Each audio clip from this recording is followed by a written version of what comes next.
Mr. Wilson was a very rich man, but he had no children.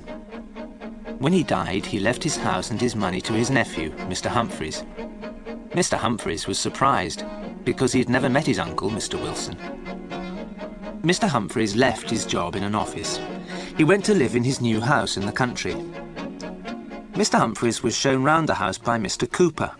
Mr. Cooper was the estate manager. His job was to look after the house and gardens. "It's a fine house, Mr. Humphreys," said Cooper. "We all hope you'll be very happy here. The gardens are beautiful. I hope you like gardens, Mr. Humphreys." "Yes, I do," said Humphreys. "Very much." "Mr. Wilson's grandfather started the gardens in 1780, Cooper said. "The old gentleman went to Italy and came back with some strange ideas." Humphreys looked across the garden. "I see there is a Roman temple," he said. "Yes, sir, there is," said Cooper. "Shall we go and look at it?" The two men walked through the beautiful large gardens. There were many paths, with trees and bushes on either side. The Roman temple was on top of a small hill. There was a pile of stone blocks inside the temple. "What are these stone blocks for?" Humphreys asked. "I don't know, sir," said Cooper. "They came out of the maze." "The maze?" said Humphreys. "I didn't know there was a maze in the gardens. Did Mr. Wilson make it?" "No, he didn't, sir," said Cooper. "Mr. Wilson's grandfather planted the trees for the maze. Mr. Wilson never went in there. He didn't let anyone else go in either. 20 years ago, Mr. Wilson gave orders for these stones to be taken out of the maze. Then the gate to the maze was locked. No one has been in there since." Mr. Humphreys looked at the stone blocks. Each one had a letter cut into it. "How interesting," he said. "I want to look at this maze." "It's over there, sir," said Cooper, pointing to a small wood. "There's a wall around it and the gate's locked. I'll go to the house and get the key." Cooper went back to the house. Humphreys walked to the small wood. He found a wall with a gate. The gate was locked with an old padlock. Above the gate was some writing in Latin. "Secretum meum mihi et filius domus mei." "Let me see," Humphreys said. "That means something like, 'My secret is for me and for the sons of my house.' Well, I'm a son of the house. The secret is mine, too." He kicked the old padlock. It broke and fell to the ground. He opened the gate and went into the maze. A dark path led into the maze. Inside, paths ran between thick hedges of tall yew trees. It was difficult to walk along the paths. The branches of the trees had grown across the paths. They almost blocked the way. Humphreys was the first person to walk in the maze for 20 years. He walked to the centre of the maze without getting lost. "This is too easy," he said to himself. "A maze is a puzzle. People always get lost in a maze." A stone column stood in the centre of the maze. It was about 4 feet high. On top of the column there was a metal globe. There were drawings and writing on the globe. It was dark and hot in the maze. There was no wind. There was a strange silence. Humphreys noticed that the birds had stopped singing. He turned to go. Then he heard something moving in the maze behind him. He looked around. He was suddenly afraid. He thought that someone was watching him. "Ah, there you are," said Cooper, coming round a corner. "I followed your footprints in the dead leaves. I see you didn't need the key." Humphreys was pleased to see Cooper. He thought he was going to see someone or something else. The two men walked back to the house. "Can you ask the gardeners to clear the paths?" said Humphreys. "Tell me, why did Mr. Wilson close the maze?" "I'm not sure, sir," Cooper replied. "Mr. Wilson didn't like his grandfather, old Mr. Wilson, the one who planted the maze. He burnt all his grandfather's books. Perhaps that is why he closed the maze." "What do you know about old Mr. Wilson?" Humphreys asked. "Not much, sir," said Cooper. "He's been dead for 50 years. No one knows where he's buried. He had an Italian servant. The Italian servant buried his master at night. He was buried somewhere here in the gardens, but the grave has never been found." "How very strange," said Humphreys. Mr. Humphreys went back to the house. A letter was waiting for him. Bentley Manor, the 14th of August, 1880. Dear Mr. Humphreys, you don't know me, but I am your neighbour. I am writing a book on English gardens. May I visit your garden? I am interested in the maze. I asked your uncle many times to let me see the maze, but he never let me see it. I hope you will let me see it. Also, I'd like to have a plan of the maze. I hope this is possible. Your neighbour, Lady Wardrop. Mr. Humphreys immediately replied to Lady Wardrop's letter. He invited her to visit the gardens the next day. He promised to give her a plan of the maze. "I shall draw a plan tomorrow morning," he said to himself. He spent the evening in the library.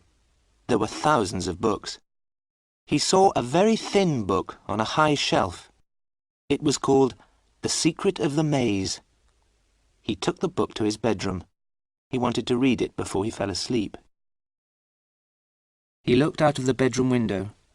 There was a bright moon in the sky. The gardens were beautiful in the moonlight. White moonlight shone on the Roman temple. There was a red light in the maze. Something was burning. "Of course," Humphreys said to himself, "the gardeners cleared leaves from the paths of the maze this afternoon.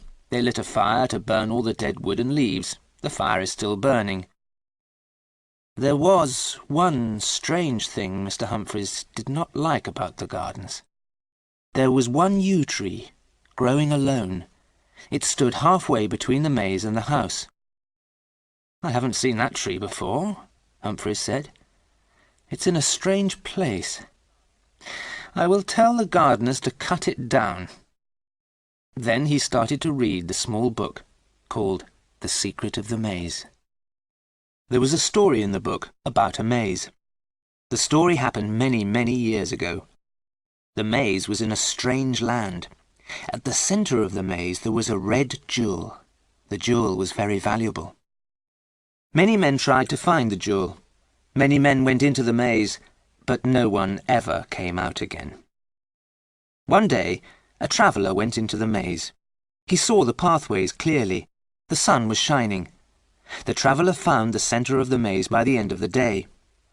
The red jewel was at the centre of the maze. The jewel was the colour of fire. A voice spoke to the traveller. "You have learned the secret of the maze." A doorway opened to a beautiful garden. The voice said, "This is the Garden of Peace. You may go in, but you may never leave the garden again. Choose between the garden and the jewel. You cannot have both." The traveller wanted to be a rich man, so he took the jewel, and the garden disappeared. The traveller tried to find the path out of the maze, but he got lost. Night fell. The creatures of the night came out of the ground.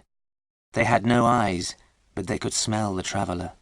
They had sharp teeth and claws. They were hungry for flesh and blood. The traveller ran along the dark pathways. The night creatures followed him. All night the traveller ran through the maze.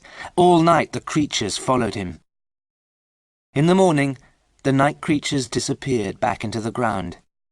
Daylight came, but no sun. A thick white mist covered the maze. The tired traveller walked round the maze. At last he came to the gate. The gate was locked. Above the gate there was a sign. "No man may go out of this gate unless another man comes in." The traveller called through the gate to the people outside. "Come in and let me out. I know the secret of the maze. I have the jewel. Come in here and I will make you rich." But no one came. Humphreys put the book down and fell asleep. He started to dream. He was afraid. He was not in his bed. He was standing inside a gate. He was holding something in his hand. It was hot and red. It shone with a red light. There was a white mist all around him. He was calling out loudly, "Help me! Help me! Open the gate!" A face appeared at the gate. He thought he knew the person's face. The person smiled. He was opening the gate. Humphreys felt happy. Free, he thought, free at last. Then he looked at the man who was opening the gate. He knew the man's face.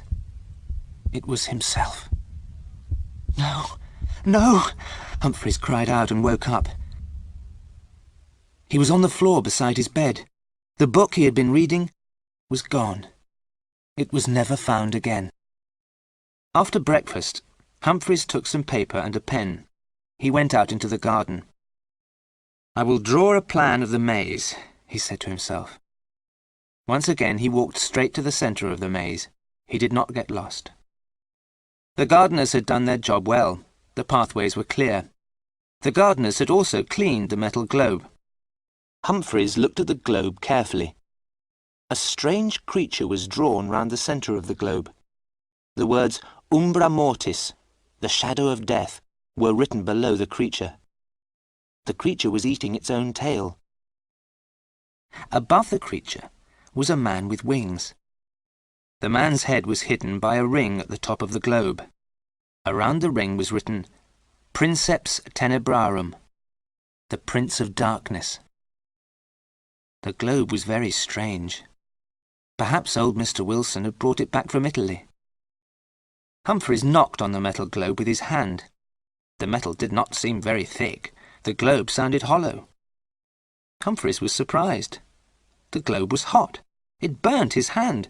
Was something burning inside the metal globe?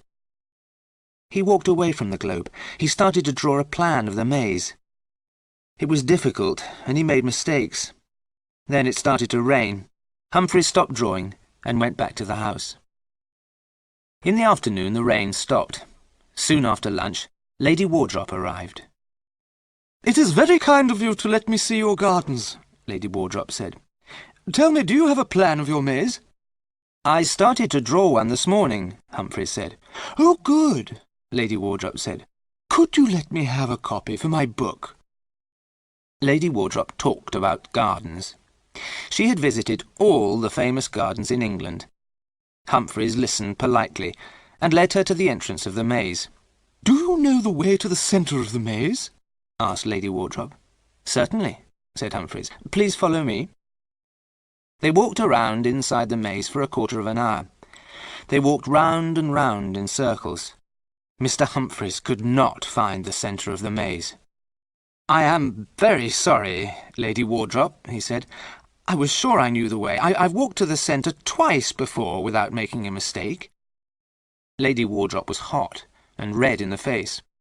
"I've seen many mazes," she said, "but not one like this. It makes me feel strange." "Why?" Humphreys asked. "Look," said Lady Wardrop, pointing to a tree. "Here's my handkerchief. We came along here 5 minutes ago. I put my handkerchief on a tree on the right-hand side of the path.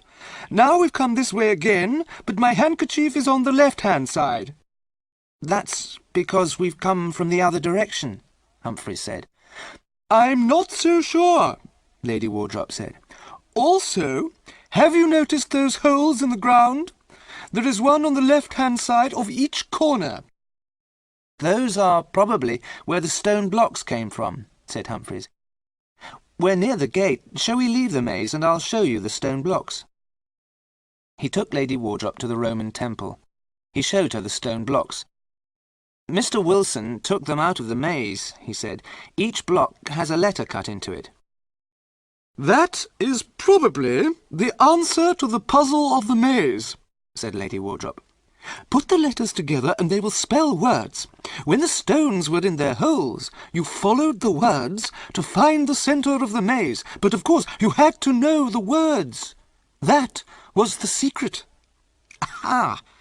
Very simple," said Humphreys as they walked back to the house. "I will let you have a plan of the maze very soon. Thank you very much, said Lady Wardrop. Use string. String? What do you mean? Humphreys asked. Tie a ball of string to the gate, said Lady Wardrop. Take the ball of string with you as you go through the maze. Then you can't get lost. What a good idea, said Humphreys. Humphreys went to bed early, but did not read. He did not want any more bad dreams. He looked out of the window. He remembered the yew tree growing near the house. But he was mistaken. There was no yew tree. He looked all around. The only yew tree he could see was outside the library. He had not seen it before. The next morning, he took paper and pencils and a ball of string into the gardens. He walked straight to the centre of the maze. How did I get lost yesterday? He asked himself. He tied the ball of string to the metal globe. Then he walked back to the gate carrying the ball of string. The string went from the centre of the maze to the entrance. Now it was easy to draw a plan, but it took him all day. He finished in the late afternoon and went back to the house for tea. There was a note from Lady Wardrop. The 16th of August. Dear Mr. Humphreys, thank you for showing me the maze. You won't forget to give me a plan, will you? Have you looked underneath the stone blocks? Have they got numbers on them? Yours sincerely, Lady Wardrop. Humphreys decided to look at the stone blocks again the next day. The evening was very hot. He opened all the windows. That yew tree outside the library window will have to be cut down, he thought. It shuts out the light, and the branches are growing everywhere. Some of them are coming into the room. He sat down and started to draw the plan of the maze. He worked until nearly midnight. From time to time, he looked at the window. He thought that there was someone outside. He felt someone was waiting to come in. But there was no one there. It was only the yew tree. He drew the last lines of his plan. As he finished, he saw a black mark on the paper in the centre of the plan. He looked at the mark. But it was not a mark on the paper. It was a hole. Humphreys saw the black hole becoming larger and larger. He looked down into the hole. There was something at the bottom of the hole. Something was coming up and up. Humphreys could not move.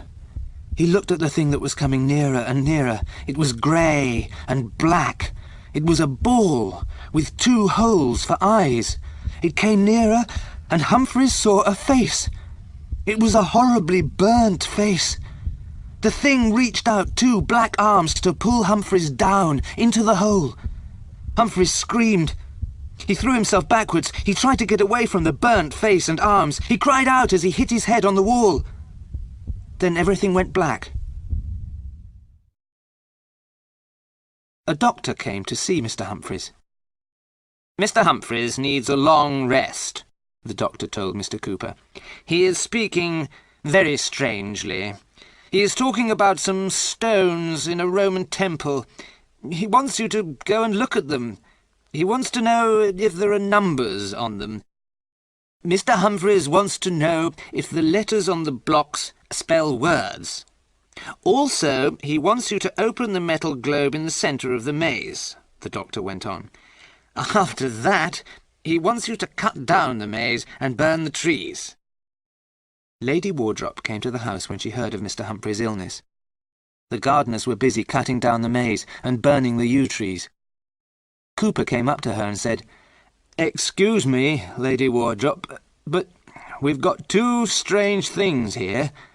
Shall I show them to Mr. Humphreys?" "Let me see them," said Lady Wardrop. The first thing was a broken metal globe. Inside the globe was the burnt body of a man. "We think it's the body of old Mr. Wilson," said Cooper. "We never found out where he was buried." The second thing which Cooper showed Lady Wardrop was a row of stone blocks. They were outside the Roman temple. "There was a number on the bottom of each block," said Cooper. "I put them in order. I'm afraid I don't know much Latin, Lady Wardrop. Can you tell us what it means?" The words on the blocks said, penetrans ad interiora mortis. I think it means the path to the centre of death, said Lady Wardrop.